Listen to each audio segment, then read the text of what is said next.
Hello, how are you all? I'm Motihari, Principal Arya Vidyapith, Motihari. And today, don't worry, I'm not going to teach you English literature or I'm not going to speak anything on literature. However, I'm going to talk about the love for literature. In other words, I'm going to talk about my love for reading literature. And why literature?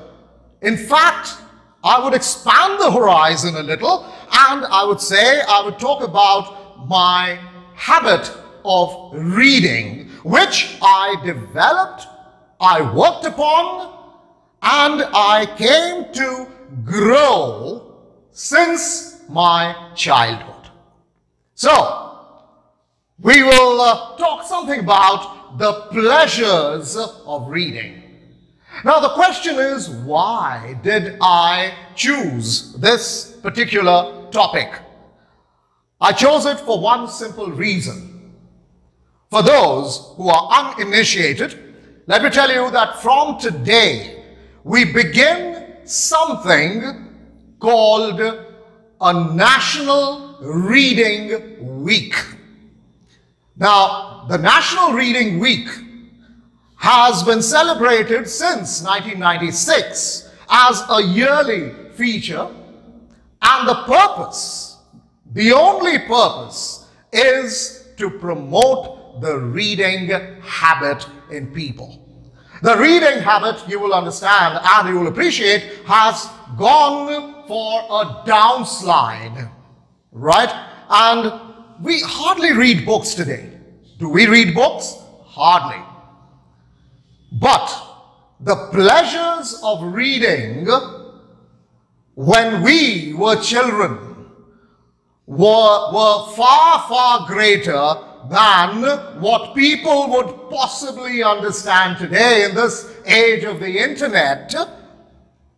You know, hardly anybody would understand the pleasures associated with reading unless you happen to be a book lover.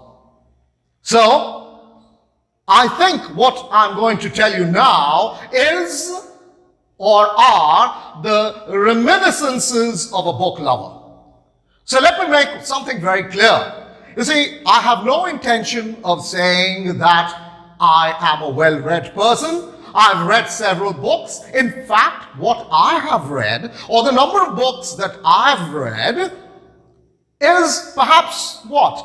I mean, less than 1% of the books that I should have read by now. However, what I must emphasize is that I have always, right from a kiddie age, I've been a lover of books. I loved books because we did not have any other source of entertainment at that time. So, gradually, you know, this habit of reading books grew on me. And almost everybody, you know, of that particular generation, of our generation, everybody loved books. Everybody that I can recall and people who have been associated with me have loved books. Because remember, books are not only for the purpose of gaining knowledge. No. I contest that particular perception that you read books only to gain knowledge. No. You read books for a variety of purposes. All right? Now, two of the purposes that I would say that I have come across while reading books for several years of my life are A, that you get to know various cultures. You get to know about various places where you haven't traveled. Let me tell you, I'm not a well-traveled person. I traveled very little. But I've learned about various places, I've learned about various people, various cultures, various languages, various civilizations only by reading books.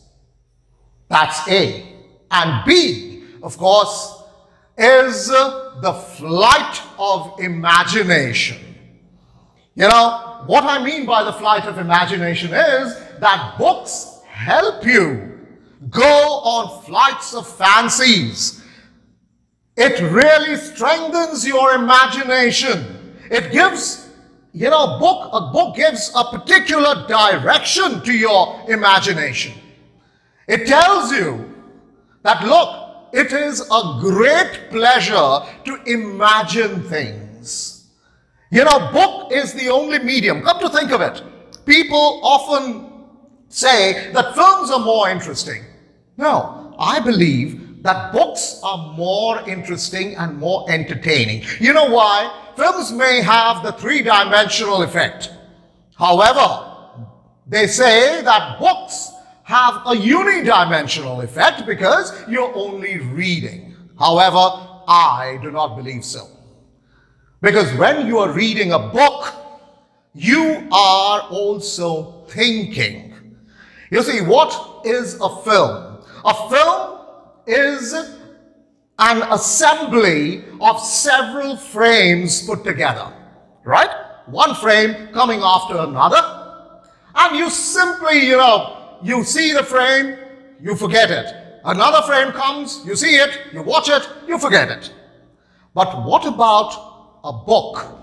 When you're reading a book, you read every sentence. You read page after page after page. You are consequently imagining things. You are imagining every action. You are imagining every dialogue of the book. That is something very interesting. You won't find it in a film. If you go and watch a film, you're watching it, forgetting it. That's it. But when you're reading a book, you are thinking, because the moment you take up a printed book in your hand, your mind conditions you to think. So while you read, you also think and imagine. You imagine a person, you imagine a situation, you imagine a particular circumstance, you imagine the action live in front of your eyes, in your own way. That is the pleasure of reading. Because you imagine things in your own way. And your way could be different from mine. And my way could be different from yours. Right? So that is the real pleasure of reading that I have discovered over the years. Now, coming to this, my reminiscences. It's just to give you an idea how I developed the habit of reading over the years. That is my only purpose, and I'm sure if you are a book lover, you will identify with me, and if you're not, maybe you will become a book lover after some minutes after I have gone through these slides. Now, you know, my journey actually began when I was a kid. You know, the beginnings were these two heroes, right? The Phantom and Mandrake the Magician, written by the great American writer Lee Falk. Now, Lee Falk, the American writer, created these two characters, the Phantom and Mandrake the Magician. Now, they were basically crime fighters, all right? They were crime fighters and they used to fight crime. Now, what I really loved about these two people were they were no superheroes. Though many people call them superheroes, they were actually not superheroes. All right, they were ordinary persons with particular skill sets They had certain skills. And because of their skills, they could overcome their adversaries, their enemies. All right? So, both these people were crime fighters. Lots of action, and your imagination used to be flared up. All right? Even as a kid, my imagination used to take me and transport me to their worlds. Right?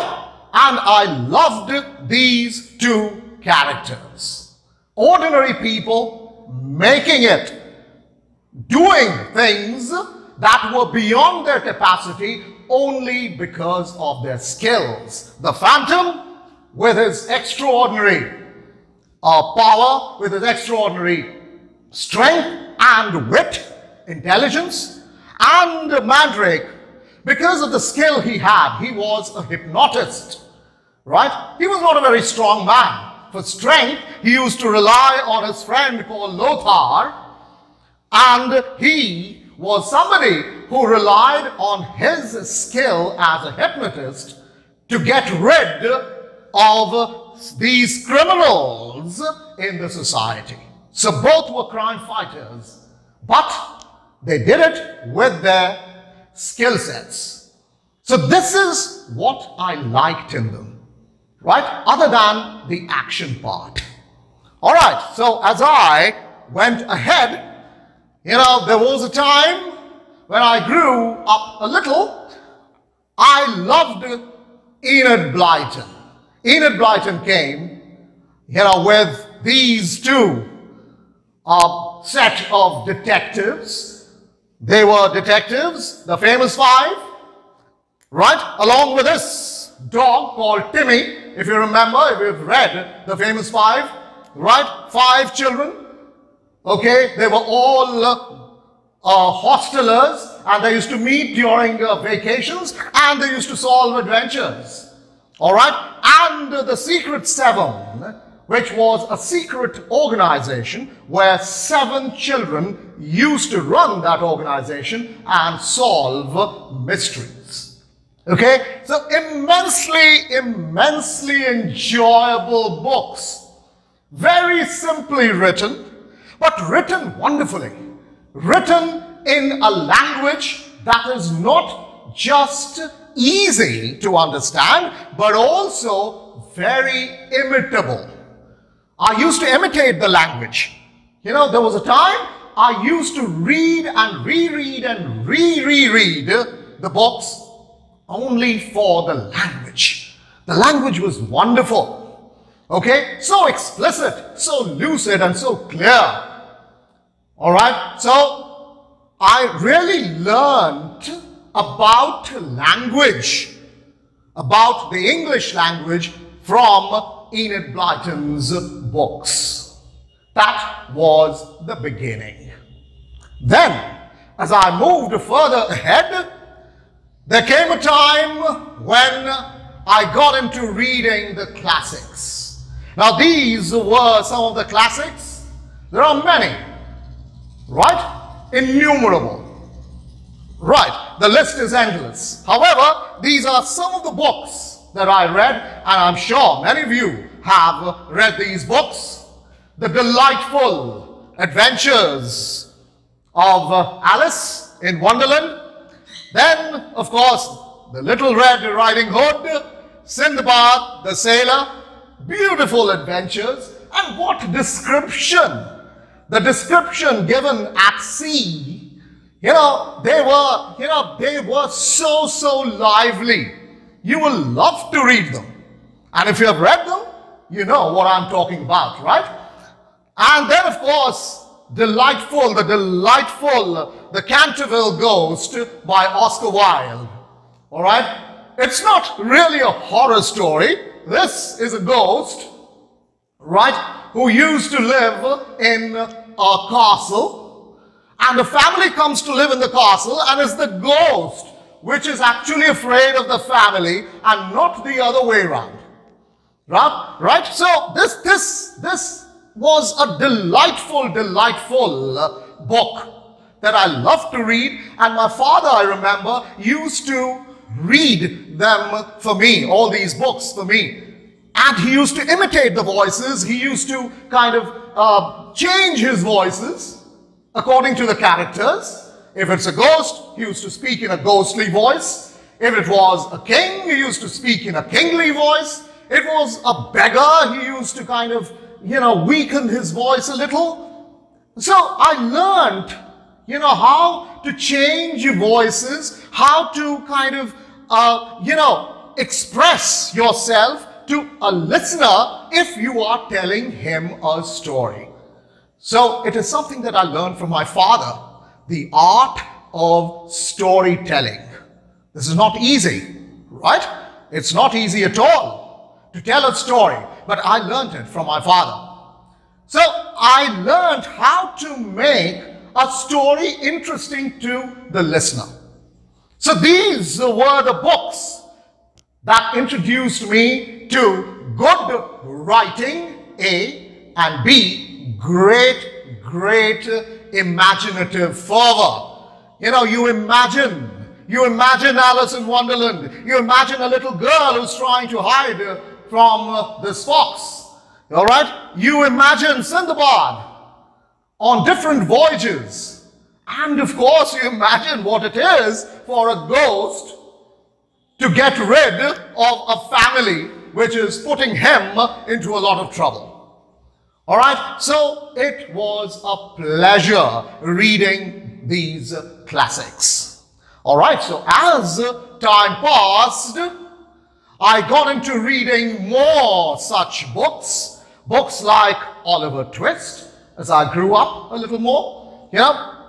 I learned Oliver Twist. I read this book, and it was, if I remember correctly, an abridged version of this book was in one of our classes.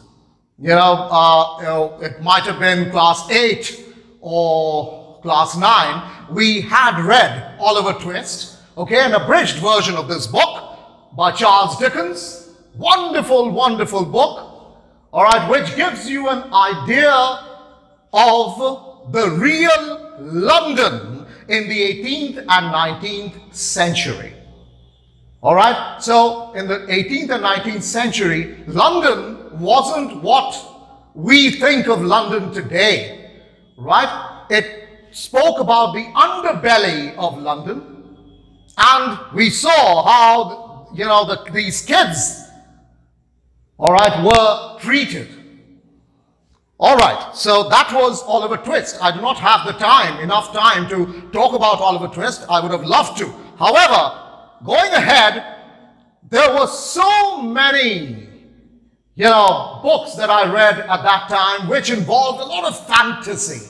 Lots of fantasy. The Time Machine, H.G. Wells's Time Machine, and again, The Invisible Man, which was, until a year ago, part of the syllabus for CBSE, Standard 12. And of course, this delightful book by Jules Verne called Around the World in 80 Days. I learned a lot about the cultures of various countries, of Egypt, of India. It is a story about how one person called Phileas Fogg travels around the world in 80 days and comes back to London. And while on his journey around the world, he goes to various countries, including India. He goes to Egypt, he goes to the US, he goes to China, he goes to Japan, and he comes back to London in 80 days. I learned a lot, believe me. I enjoyed the way he describes each of the country, the little things in each of the countries. And along with him, we had a delightful character in this book called Passepartout, who was a companion of Phileas Fogg, and he was a delightful character, a very funny character. All right, it was also made into a very successful film around the year, I guess, 2004 or 5, with Jackie Chan. The character, Jackie Chan, Jackie Chan the actor, Jackie Chan playing Passepartout. Alright, so as time progressed, I found more books which were brilliant. Two of the books I would mention. There are so many, of course. At every point, I'm emphasizing that there are various books. There are many books, too many to be mentioned. All right? But two of the notable books that I would like to mention are one, Gulliver's Travels by Jonathan Swift, and Animal Farm by George Orwell. You remember George Orwell belongs to Motihari. When I say belongs to Motihari, it means that he was born in Motihari in the year 1903. His father, who was a sub-deputy opium agent, was placed in Motihari, and George Orwell was born in Motihari in the year 1903. So, it's a matter of great pride that he was born here, but he went, to England when he was barely 1 year old, all right? And he died very early. He died at the age of 46. He died in the year 1950. So, he did not get an opportunity, really, to come back to India. All right, but he loved India, he loved Indians, and we have proof of that. However, George Orwell wrote The Animal Farm, and Jonathan Swift, the English writer, wrote Gulliver's Travels. This is a scene from Gulliver's Travels, and this is a scene from Animal Farm. Now, Gulliver's Travels, beautiful, beautiful book. When I read it, I did not actually understand the underlying messages in both these books. I was too young.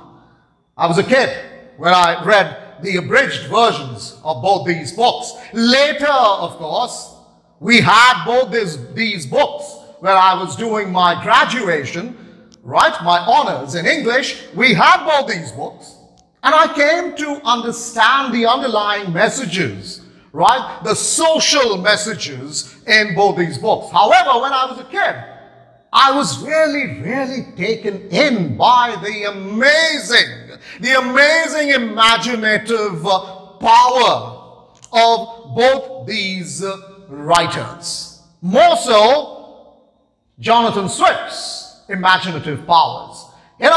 He could send this character called Lemuel Gulliver on voyages to different regions of the world. Here you see, he is in the region, he is in the country of the Lilliputians, very small men. And then he goes over to another region, which is the region of Brobdingnagins, where he deals with huge people. Right? Here he is in the land of the Lilliputians. All right. Now, Animal Farm has a beautiful social message. And the message in one line is, power corrupts, and absolute power corrupts absolutely. Okay? This one sentence sums up the theme of Animal Farm, written by George Orwell. Okay? So, there are lots and lots of things to be spoken about these novels. However, I loved these novels because they set my mind racing.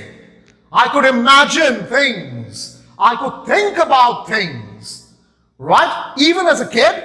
And then when I grew up and gained a little bit of knowledge and more of imagination, more of understanding, I could appreciate these books even better. But possibly, remember, I could appreciate these books far better because I had read them as a kid. I had read them as a kid and I appreciated their imaginative power. Perhaps that link remained when I grew up and read these novels again. Okay, so moving further, this love for books developed and grew when I was in school. All right, so literature in school, or rather, that's how I put it, lit up, lighting up. This entire habit was lit up when I was in school, right? And we had this in our syllabus. In Standard 9, I remember we had The Merchant of Venice, the play by William Shakespeare. And we had this wonderful, wonderful teacher called Dr. Amba Banerjee.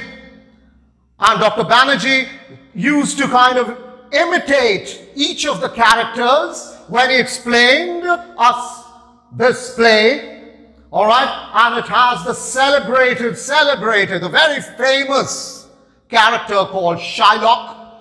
Many of you, those who have read it, fine. You know who Shylock is. For those who haven't, you might have at least heard the name Shylock. All right, he is one of the most celebrated villains in the history of English literature. And why English literature? I think all of literature, right? Beautiful, beautiful play. It is a tragi-comedy. It's not entirely a comedy. It's a tragi-comedy. And this was a brilliant play by William Shakespeare, and I loved it. And later, when I became a teacher, I also got an opportunity to teach this play to my students in an ICSE school. All right? So it was only because of the interest that I had when I was a kid, because I'd learnt it in school, and I could really take the knowledge forward and also give the knowledge to people only because I had read it in school. I'd read it as a young kid. All right?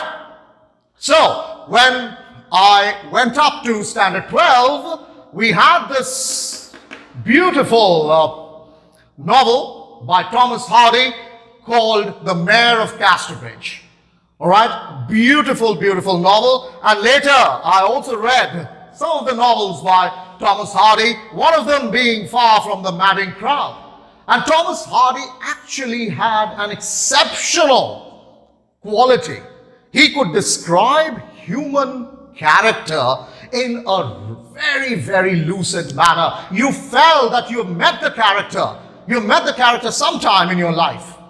He used to pick, beautiful, such characters who are present all around you. Okay, and he has that. He had that exceptional power. He had that exceptional capability of describing the countryside. I think no English writer could describe the countryside as beautifully as Thomas Hardy. Okay, so human nature was something that I learned to appreciate from A, William Shakespeare, and B, Thomas Hardy.